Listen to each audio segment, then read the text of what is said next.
काँग्रेसच्या सुशीलकुमार शिंदे यांचे राजकारण संपवत भाजपने सोलापुरात सलग 2 टर्म आपला खासदार निवडून आणला. लिंगायत फॅक्टर डोळ्यासमोर ठेवून भाजपला हा विजय सोपा झाला.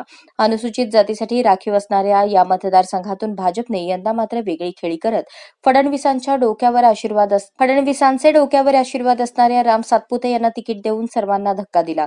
तर काँग्रेसकडून वडिलांच्या पराभवाचा वचपा काढण्यासाठी शिंदेंची कन्या प्रणिती शिंदे मैदानात उतरल्या. सोलापुरातील भाजपच्या प्रचाराचा बेसलाईन ठरला तो हिंदुत्वाचा अजेंडा.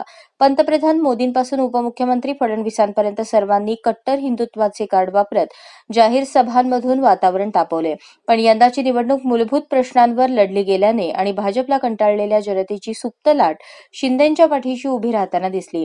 दलित, मुस्लिम आणि अल्पसंख्याक यांची मते एकत्रितपणे काँग्रेसच्या पाठीशी उभी राहिल्याने 4 तारखेला सोलापुरात पुन्हा एकदा काँग्रेसची शिंदेशाही चालेल असे राजकीय वर्तुळात बोलले जात आहे.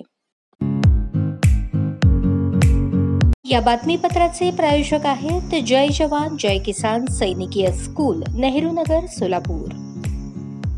अशाच नवनवीन अपडेटसाठी जनता राज्य न्यूज चॅनलला सबस्क्राईब करा, लाईक करा आणि शेअर करायला विसरू नका.